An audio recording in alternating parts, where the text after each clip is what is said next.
예수님께서 사역한 범위가 주로 갈릴리 지방이었습니다.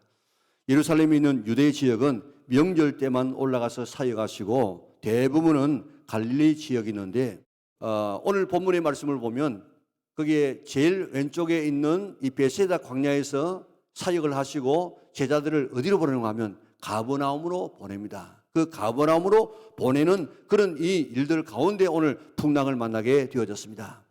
예수님께서 베세다에서 보리떡 5개와 물고기 2마리로 5,000명 아니 2만 명을 먹게 했으니까 얼마나 신나고 얼마나 감격하고 얼마나 이렇게 놀랐겠습니까? 그런데 예수님은 제자들을 저쪽에서 건너편 마을로 베세다로 배 타고 베세다에서 가버나움으로 배 타고 가도록 만들었습니다. 그리고 예수님은 기도하러 산에 올라가셨습니다.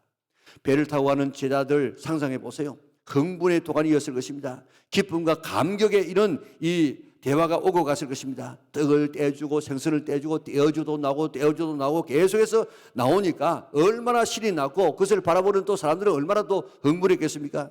그런 이야기를 주고받으면서 배를 타고 아주 기쁨으로 출발했습니다. 그런데 배가 갈릴리 바다 한가운데 쭉 갔을 때에 풍랑이 일어나기 시작했습니다.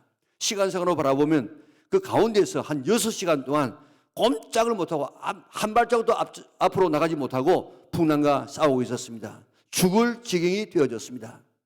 자, 제자들만 이런 풍랑을 만난 것이 아니고 우리들도 인생을 살아가면서 이런 풍랑, 예기치 않는 풍랑, 감당할 수 없는 이런 풍랑을 우리가 만날 때가 있다는 것입니다. 우리의 삶을 뭐라고 표현합니까? 바다라고요, 바다. 그래서 그것도 고해와 같다. 우리 인생을 고해와 같다. 그렇게 말하지 않습니까? 우리의 삶을 고통의 바다, 풍랑이 있는 바다를 저어가는 그런 삶이 우리의 삶이다. 그렇게 표현하기도 합니다. 조용한 바다를 보면 아름답습니다. 하늘을 날아다니는 갈매기를 본다든지 밀려오는 파도 소리를 들으면 마음에 참 평안을 누립니다. 그런데 바다가 항상 평화로운 곳은 아닙니다. 갑자기 폭풍우가 몰아치면 바다는 한꺼번에 모든 것을 다 삼켜버릴 때가 있습니다. 도저히 예측할 수 없는 곳이 바로 바다입니다. 언제 무슨 일이 일어날지 모르는 곳이 바로 바다입니다. 요즘은 거제도와 부산이 거가대교가 놓아져서 대부분이 자동차로 다니지만은 그전에는 배로 다녔습니다. 잔연하던 바다도 가덕도 앞을 지나게 되어지면 파도가 쳐가지고 많은 사람이 멀미를 했습니다. 2-3시간 가는 뱃길도 풍랑이 일어나는데 하물며 70년, 80년, 90년 먼 인생의 길을 가는 우리 인생의 이 바다에 어찌 풍랑이 일어나지 않을 수 있겠습니까? 우리의 삶에도 풍랑이 일어나기 마련입니다. 풍랑이 있다는 사실을 인정하고 살아갈 수 있는 성도들 되시기를 바랍니다. 그래서 풍랑이 올 때 나에게는 왜 이런 풍랑이 오는가 하고 낙심하지 말고 이 풍랑을 슬기롭게 잘 이겨나가는 성도들 되시기를 바랍니다. 풍랑 없는 인생을 보냈으면 참 좋겠지만은 예기치 않는 풍랑이 몰아칠 때가 있습니다. 갑자기 살아가는 사람의 죽음 앞에 설 때가 있습니다. 갑자기 의술로 치료가 불가능한 질병 앞에 설 때가 있습니다. 갑자기 생명체를 맡기던 사업이 망할 때가 있습니다. 갑자기 믿었던 사람이 배신할 수 있습니다. 직장에 대대적인 이런 가문의 바람이 불어져서 직장을 잃어버릴 때가 있습니다. 가정에서 때로는 이혼도 하고 때로는 자녀들이 빗나가는 이런 풍랑을 만나기도 합니다. 코로나 때문에 온 세상이 지금 마비가 되어져서 이 풍랑 언제쯤 끝날지 지금도 고심하고 있지 않습니까? 고난이 마치 롤러코스터를 타는 것처럼 정신을 차리지 못하게 우리에게 지금 다가올 때가 있습니다. 과학기술이 발달되면서 모든 것이 가능한 세상에 사는 것 같지만은 우리는 아무도 확실치 않은 세상, 내일에 무슨 일이 일어날지 모르는 이런 세상, 불확실한 세상 속에 우리는 살고 있습니다. 자, 우주를 정복합니다. 게놈 지도를 만들어서 건강을 좀 또 이렇게 정진시킵니다. 우리의 삶이 대단해 보이지만은 어느 날 불어온 이 태풍 때문에 소중한 모든 것을 다 한꺼번에 잃어버릴 수밖에 없는 때가 우리에게 올 때도 있다고요. 욥처럼 말입니다. 욥은 한순간에 자녀, 재산, 그리고 아내, 그리고 자기의 건강 다 잃어버렸습니다. 속수무책이었습니다. 자기 힘으로는 도저히 견딜 수가 없었습니다. 이런 바람이 우리에게도 언젠가 올 수도 있다. 하는 것을 우리는 늘 깨닫고 주님 의지하고 오늘 이런 바람 속에서라도 이기고 나갈 수 있는 믿음 달라고 기도할 수 있기를 바랍니다. 이 지선이라는 자매 우리가 잘 알고 있지 않습니까? 이화여대를 다니다가 어느 날 도서관에서 공부를 하고 나오다가 차를 탔는데 그만 차 교통사고가 났습니다. 교통사고 났으면 그걸로 끝날 수 있는데 그 차에서 화재가 나서 온 몸이 화상을 입었습니다. 도저히 살아갈 수 있는 그런 가능성이 없었어요. 그래도 하나님 믿고 의지하고 수십 차례 이런 수술을 하면서 이겨나갔습니다. 그리고 어느 정도 나왔을 때 미국의 UCLA 대학에 들어서 박사학위를 받고 지금도 한동작의 교수로 생활하고 있습니다. 그런 고백했습니다. 저는 고통이나 불행과는 전혀 상관이 없는 사람이라고 생각했습니다. 도서관에서 나올 때만 해도 새로운 미래를 생각하며 희망에 부풀어 있었습니다. 그러나 불과 몇 분이 채 안 되는 짧은 순간에 제 인생은 완전히 바뀌어졌습니다. 누구도 예상하지 못했던 불행이라는 운명이 왔습니다. 여러분, 제가 그랬듯이 불행의 주인공은 따로 있는 것이 아니라 어느 누구라도 될 수 있습니다.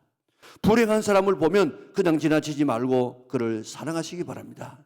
그래도 저는 얼굴에 화상을 입었기에 겉으로 쉽게 드러나니 이야기라도 할 수 있지만 말할 수 없는 마음의 상처로 말도 못하고 끙끙거리며 고통받는 사람들도 있다는 것을 잊지 않기를 바랍니다. 자, 그가 뭐라고 이야기했습니까? 불행의 주인공은 따로 있는 것이 아니라 누구라도 될 수 있다는 것입니다. 어려운 일은 누구에게나 갑자기 닥칠 수가 있습니다. 송명희 시인은 왜 나만 겪는 고난이냐고 불평하지 말라고 이야기했습니다. 왜요? 이런 슬픔 찾아왔는지 원망하지 말라고 이야기했습니다. 왜 그렇습니까? 크기는 다르지만은 누구나 다 고난을 우리는 통과하고 있다는 것입니다. 우리 교회가 목장 모임에 좀 더 힘을 써야 될 텐데 어느 성도에게 자꾸 목장 모임에 참여하라고 하니까 내 이 슬픈 이 기구한 이야기를 한번 해버릴까? 그리고 그래서 이제 나는 안 해도 되지 않겠는가? 그렇게 하고 싶어서 어느 날 목장 모임에 그런 용기를 가지고 찾아갔답니다. 가서 예배를 드리고 자기의 삶을 나누는데 자기는 명함도 낼 수 없을 만큼 지금 다른 사람이 엄청난 고난 가운데 있으면서 그 가운데서라도 믿음으로 견디고 승리하는 그런 모습을 바라보고 나는 아무것도 아니구나 하면서 그는 오히려 감사하면서 그가 돌아와 가지고 그 다음부터 자기도 가가지고 자기 일을 나누면서 서로 주고받으면서 돕는 이런 아름다운 이 목장 생활을 하고 있다는 보고였습니다. 사람은 다 나름대로의 풍랑을 만나고 있습니다. 나만 만나는 풍랑이 아님을 기억하시기를 바랍니다. 저분 바라볼 때 아주 젠틀하고 좀 선하고 보여서 저 사람에게는 아무 걱정 없겠지 하고 가서 한번 물어보세요. 그 가정에 가보세요. 그 나름대로의 이런 인생의 풍랑을 다 당하고 있습니다. 또 내일은 어떤 풍랑을 만날지 아무도 모릅니다. 그렇기 때문에 풍랑 때문에 낙심하거나 좌절하지 않기를 바랍니다. 오히려 이 풍랑 때문에 더 복되게 살아가는 성도들 될 수 있기를 주님의 이름으로 축원합니다. 우리가 나중에 부를 찬송가 이 풍랑 인연하여서 더 빨리 갑니다. 이 풍랑으로 인하여서 더 빨리 가고 더 복된 삶을 살아갈 수 있는 줄 믿으시기를 바랍니다. 얼마나 많은 사람이 풍랑 때문에 더 복되고 더 아름다운 삶을 사는지 몰라요. 같은 이 풍랑을 만나도 어떤 사람은 풍랑 때문에 더 잘되고 더 복되고 더 행복한 인생을 성공적인 인생을 살아가는데 어떤 사람은 절망 가운데서 풍랑 가운데서 매몰되는 사람이 있습니다. 우리 같은 풍랑을 만나도 이제 풍랑 때문에 더 빨리 갈 수 있는 우리 영락에 온 성도들 될 수 있기를 바랍니다. 그러면 어떻게 이 풍랑을 지혜롭게 복되게 극복할 수 있는가? 우리에게 닥치는 풍랑을 잘 이용하면 더 큰 축복을 가져오게 된다는 사실을 믿으시기를 바랍니다. 송명희 시인이 고백한 것처럼 왜 나만 겪는 고난이냐고 불평하지 마세요. 고난의 뒤편에 있는 주님의 주실 축복 미리 보고 감사하세요. 우리에게 오는 이 고난은 이 풍랑은 풍랑만 오는 것이 아니고 그 뒤에 반드시 하나님께서는 축복을 가지고 따라오신다는 것입니다. 그것 보고 미리 감사하는 그런 성도들 되라는 것입니다. 왜 이런 슬픔 찾아왔는지 원망하지 말라고 이야기했습니다. 왜요? 당신은 이런 것보다도 주님께 받은 은혜 더욱 많기 때문에. 우리가 풍랑을 통해서 잃어버린 것도 있지만은 그러나 찾아보면 더 많은 것을 우리는 누리고 있음을 발견할 수 있을 줄 믿습니다. 이지선 씨 보세요. 그저 어려움 당하지 않았으면 그저 대학 나와서 그리고 결혼해서 그저 아기 낳고 그렇게 살아갔을 것입니다. 그런데 그 풍랑을 잘 이용했습니다. 2010년도에 전국 여성 지도자상을 받게 되어지고 2007년도에는 세상을 밝게 하는 백인에 선정되어졌어요. 우리나라 100명 가운데 한 사람으로 들어가서 세상을 밝게 하는 그런 사람으로 지목되어지고 상을 받게 되어지고 가는 곳곳마다 희망을 심어주는 이런 사람으로 세워지지 않았습니까? 이런 고난의 축복을 가져오는 것이 바로 이 고난이고 풍랑이기 때문에 이 풍랑을 통하여서 제일 하나님께서 우리에게 주시려고 하시는 복은 예수님을 만나게 할 수 있습니다. 예수님이 기도하시다가 고난당하는 제자들에게 오게 되지 않습니까? 제자들은 자기만 당하는 것, 예수님은 지금 여기 없기 때문에 모르는 줄 알았습니다. 이때 예수님께서 계셨으면 우리가 얼마나 좋았을까. 그런데 예수님은 그들이 고난을 다 하시고 바다 위로 뚜벅뚜벅 걸어오셨습니다. 병든 자식에게 부모가 더 가까이 있는 것처럼, 못 사는 자녀에게 더 부모가 관심을 가지는 것처럼 하나님은 풍랑을 만나 고난받는 자들에게 더 가까이 오신다는 사실을 믿으시기를 바랍니다. 성경에 가깝다, 천국이 가깝다, 그 가깝다는 말을 영어에는 at hand라고 해요. at hand가 뭡니까? 손끝이에요. 손만 내밀면 닿을 수 있는 그곳에, 마음만 열면 들어올 수 있는 바로 그곳에 우리 주님께서 내 곁에 가까이 와서 나를 도와주기 위해서 오셨다는 사실을 잊지 않기를 바랍니다. 그 주님을 내 삶에 모시기 바랍니다. 그러면 풍랑은 어떻게 된다고요? 잔잔해집니다. 우리 14장 32절 같이 한번 읽어볼까요? 같이 읽습니다. 배에 함께 오름에 바람이 그치는지라. 아멘. 얼마나 놀라운 표현입니까? 배에 예수님께서 함께 오르심에 바람이 그치는지라. 예수님께서 제자들의 배에 오르니까 바람이 그치고 파도가 잔잔해졌다는 것입니다. 이 풍랑으로 예수님을 우리의 삶에 모시면 우리의 삶의 풍랑은 잔잔해지고, 풍랑이 일어도 마치 서핑을 하는 것처럼 풍랑을 즐기면서 살아갈 수가 있습니다. 배에 오름에 바람이 그치는지라. 배에 오름에, 예수님께서 내 인생의 배에 오르게 되어지면, 내 삶에 오르게 되어지면 오늘 우리에게 있는 모든 이 파도가 잔잔해진다는 사실을 생각하고 그 주님을 우리의 삶에 초청할 수 있기를 바랍니다. 그러면 내 인생의 파도가 잔잔해집니다. 고난당하지 않고 예수님을 자기의 삶에 모신 분이 어디 있는가 하면 살펴보세요. 예수님을 자기 삶에 모신 분들은 다 인생의 풍랑을 만난 사람들입니다. 그런데 예수님이 정말 내 배에 지금 타고 계시는가? 오늘 우리 자신들을 살펴볼 수 있기를 바랍니다. 김병년이라는 목사님이 계시는데 IBF에서 사역하시기도 하고 선교센터에서 사역도 하시다가 교회를 개척했습니다. 다 드림이라는 교회를 개척했는데, 교회를 개척하고 4개월 후에 사모님이 셋째 딸을 낳았어요. 그런데 셋째 아이를 출산하고 난 다음에 사흘 뒤에 사모님께서 뇌경색으로 쓰러졌습니다. 온 몸이 마비되어졌습니다. 식물인간처럼 되어졌습니다. 손발 수족 하나도 쓰지 못하고, 그리고 또 말도 할 수가 없습니다. 근데 눈만 끔뻑거리고 조금 들을 수 있는 그런 기능은 있었습니다. 그런데 이 목사님은 사모님의 병간호를 9년 동안 했어요. 세상에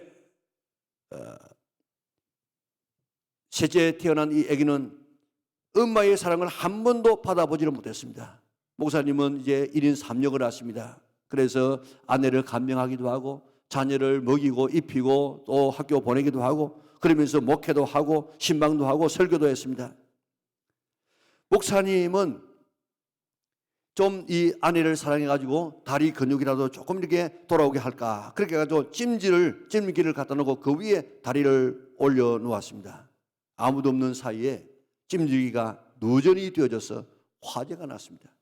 그래가지고 사모님의 왼쪽 다리가 그만 중상을 입고 말았습니다. 너무너무 그 중상이 심해가지고 다리를 절단해야 되어졌습니다. 자, 고난이 겹쳤습니다. 이런 인생의 풍랑이 밀려오면 어떻게 우리가 반응할 수 있겠습니까? 그런데 놀라운 것은 그 목사님이 책을 썼다고요. 책 제목이 뭔가 하면 아빠, 우린 왜 이렇게 행복하지? 하는 책입니다.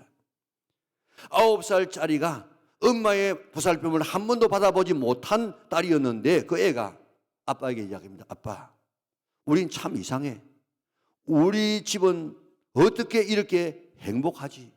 이런 아버지에게 이야기를 하는데 그게 그 책의 제목이 되어졌습니다. 이렇게 끔찍하고 절망적인 생활에서 어떻게 이런 행복을 고백할 수가 있겠습니까? 예수님을 그의 가정의 주인으로, 그들의 삶의 주인으로 모시게 되어졌을 때에 오늘 그 환경과 상관없는 마음의 행복과 평안을 누리게 된 줄 믿으시기를 바랍니다. 예수님을 가정에 모시면 가정의 풍파가 사라집니다. 예수님을 사회에 모시면 사회가 달라지고 예수님을 국가에 모시면 나라까지 달라지는 놀라운 역사가 있게 되는 줄 믿으시기를 바랍니다.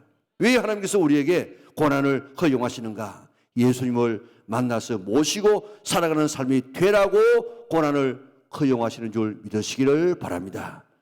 그 고난 가운데서 예수님을 모시지 못하는 이런 사람은 가장 불행한 사람이 되어집니다. 고난 가운데서 주님을 내 삶에 모셔서 주님께서 내 인생의 배에 타심으로 바다가 잔잔하게 되더라 하는 이 놀라운 축복을 실제로 경험할 수 있는 우리 은하계 온 성도들 될 수 있기를 바랍니다. 우리가 애창하는 찬송가 413장 찬송은 스파포드라고 하는 참 유명한 사람이 작사한 그런 찬송입니다. 스파포드 씨는 성공한 변호사였습니다. 린더 대학과 시카고 이과 대학의 법리학과 교수로 재직했고 또 신학교 이사와 또 운영위원이었습니다. 무디 목사님의 절친한 친구였고 무디 목사님의 교회의 회계 집사였습니다. 그는 부인과 5 자녀와 함께 시카고 근방에서 아주 행복하게 살고 있었습니다. 그런데 어느 날 43세가 되었을 때 그의 외아들이 그만 세상을 떠납니다. 그리고 몇 달 후에 시카고에 큰 대화재가 일어나서 그가 가지고 있던 모든 것들을 다 잃어버렸습니다. 그래서 이 마음의 상처를 좀 달래기 위해서 그 아내와 더불어 유럽 여행을 계획을 했습니다. 빛보들 사정이 생겨져 가지고 아내와 내 딸은 먼저 보내고 며칠 뒤에 자기는 출발하기로 했습니다. 1873년 11월 15일 배가 많은 승객을 태우고 뉴욕을 떠나게 되었습니다. 그런데 일주일쯤 지난 22일 날 새벽 2시에 그 배는 대서양 한가운데서 영국의 라키언이라고 하는 이런 배와 정면으로 충돌을 했습니다. 그래서 226명이 시장을 떠났는데 그 와중에서 스파포드 씨의 4딸이 그대로 죽고 그 아내는 겨우 이 지나가는 이 구명정 하나를 주워가지고 그렇게 살게 되어졌습니다. 그리고 전보를 쳤습니다. 다 죽고 나만 살았어. 그 전보를 들었던 이 스파포드 씨가 얼마나 절망했겠습니까? 얼마나 앞이 캄캄했겠습니까? 아내를 만나기 위해서 배를 타고 가는데 선장이 말합니다. 여기가 그 배가 침몰한 장소입니다. 그런 선실로 들어와서 하나님께 울부짖으며 기도했습니다. 하나님이 살아계신다고 하면 어떻게 나를 이렇게 가혹하게 대할 수가 있습니까? 울부짖었습니다. 한참을 울부짖으면서 기도하고 있을 때 아이들의 모습이 환상처럼 지나가면서 마음에 그 폭풍이 잔잔해지면서 세상에서 경험할 수 없는 마음의 평안이 그의 마음에 찾아오기 시작했습니다. 하나님께서 시로 그의 마음을 응답해 주었습니다. 내 평생에 가는 길 순탄하여 늘 잔잔한 강 같든지 큰 풍파로 무섭고 어렵든지 나의 영혼은 늘 평안하다. 저 공중의 구름이 일어나며 큰 나팔이 울릴 때에 주 오셔서 세상을 심판해도 나의 영혼은 겁없네. 내 영혼 평안해. 내 영혼 평안해. 그의 삶에 하나님이 함께할 때에 세상에 줄 수 없는 놀라운 평강이 넘치게 되어졌고 수많은 사람의 마음을 위로하며 세워주는 찬송을 쓰게 되었고 온 세상에서 유명한 사람이 되어졌습니다. 고난은 하나님께 가까이 와 계시니 예수님을 삶에 모시라는 하나님의 신호인 줄 믿으시기를 바랍니다. 풍랑이 일어날 때 가까이 오시는 예수님을 내 삶에 영접하면 풍랑은 잔잔하게 되는 줄 믿으시기를 바랍니다. 배에 함께 오르심에 바다가 잔잔하게 되었더라. 이런 이 말씀을 경험할 수 있는 우리 영락의 온 성도들 될 수 있기를 바랍니다. 오늘 본문을 보면요, 좀 이해가 안 되는 것이 있습니다. 예수님께서 제자들을 저쪽에서 배 타고 가라고 해서 가는 길이었습니다. 순종했습니다. 그런데 풍랑이 일어났습니다. 이스라엘 백성들이 애굽에서 나와서 홍해 앞에 섰습니다. 홍해를 건넜는데도 불구하고 먹을 것이 없고 마실 것이 없고 쉴 곳이 없는 광야로 인도되어졌습니다. 그들이 길을 잘못된 것 아닙니다. 그들이 선택한 길이 아닙니다. 불기둥과 구름기둥 따라갔습니다. 하나님의 길을 따라갔는데 따라가다가 보니까 홍해 앞에 막다르고 따라가다가 보니까 광야길로 들어섰습니다. 지금 말로 말하면 예수님 잘 믿었습니다. 말씀대로 살았습니다. 예배 잘 드렸습니다. 주일 성수했습니다. 그런데 풍랑이 일어났다는 것입니다. 요나가 만난 풍랑은 불순종했기 때문에 풍랑 만났습니다. 바울과 그 일행은 바울의 말을 듣지 아니하고 선주의 말을 듣다가 풍랑 만났습니다. 그런데 제자들은 말씀에 순종했습니다. 가라고 해서 갔습니다. 그런데 풍랑을 만나게 된 것입니다. 누구의 잘못도 실수도 아니었습니다. 원인도 이유도 알 수 없는 이런 고난을 당하게 된 것입니다. 왜 이런 고난이 오는가? 이 고난을 통해서 예수님이 누구인지를 알고 천국 백성 삼을 신을 여는 하나님의 뜻인 줄 믿으시기를 바랍니다. 마태복음 14장 32절 33절 같이 한번 읽어볼까요? 배에 함께 오름에 바람이 그치는지라. 배에 있는 사람들이 예수께 절하며 이르되 진실로 하나님의 아들이로소이다 하더라. 아멘. 풍랑을 만났을 때 예수님으로 인하여 풍랑이 잔잔하게 되고 그것을 본 사람들의 고백이 예수님은 진실로 하나님의 아들이시구나 고백했습니다. 이 고백하게 하시려고 하나님께서 고난의 풍랑을 허용할 때가 있습니다. 누가 풍랑을 잔잔케 할 수 있습니까? 하나님만이 할 수 있습니다. 그런데 예수님께서 풍랑을 잔잔케 하시는 모습을 바라보고 이분이야말로 하나님의 아들이구나 그렇게 고백하고 절했다는 것입니다. 최고의 축복은 예수님이 누구냐 바로 아는 것입니다. 가이사랴 빌립보 지방에서 예수님께서 제자들에게 물었습니다. 너희는 나를 누구라고 하느냐? 그때 베드로가 뭐라고 했죠?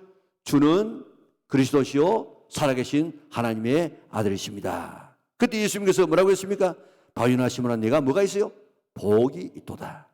내가 천국 열쇠를 내가 너에게 준다고 이야기하지 않았습니까? 인생 최고의 축복은 예수님을 바로 알아서 천국 가는 것인 줄 믿으시기를 바랍니다. 예수님의 가치관은 이 땅에는 모든 것을 다 잃어버린다고 할지라도 예수님을 바로 믿고 고백해서 천국 가는 이것이라고 하면 세상의 모든 것을 다 잃어버려도 그게 복 있는 사람이다. 그렇게 말씀하고 있습니다. 베드로가 예수 그리스도를 하나님의 아들로 고백했을 때 내가 복 있는 사람으로 칭찬했던 것처럼 오늘 우리들도 예수님을 메시아로 하나님의 아들로 알고 고백한다고 하면 최고의 복받은 사람인 줄 믿으시기를 바랍니다. 예수님 만나서 이런 고백하시기를 주님의 이름으로 축원합니다. 이 고백하기 위하여서 우리의 삶에 풍랑을 허용하시는 하나님이십니다. 인생의 풍랑은 누구에게나 옵니다. 두세 시간 가는 백길도 풍랑 일어났는데 70년, 80년, 90년 인생의 백길에 풍랑이 일어나게끔 되어 있습니다. 그런데 그 풍랑을 어떻게 대하느냐에 따라서 인생의 삶이 달라질 수 있습니다. 하나님은 우리에게 풍랑을 주어서 예수님을 우리의 삶에 모시게 만듭니다. 예수님을 하나님의 아들로 고백하게 하여서 우리의 삶을 이 땅에서 복되게 풍랑을 잔잔하게 해서 복되게 살게 할 뿐만 아니고 천국 백성 되게 하십니다. 하나님의 가치관은 풍랑을 통해서 세상의 모든 것을 다 잃어버린다고 할지라도 하나님의 자녀가 되게 되어지면 그게 최고의 복이라고 믿고 있습니다. 풍랑 가운데서 절망하지 말고 베드로처럼 주님 저를 구원하여 주시옵소서 부르짖어서 예수님을 내 삶의 주인으로 모셔서 파도가 잔잔하게 되어지고 그리고 예수님을 하나님의 아들이라고 고백해서 천국 백성이 될 수 있는 이런 복을 누릴 수 있는 우리 영락의 온 성도들 될 수 있기를 바랍니다.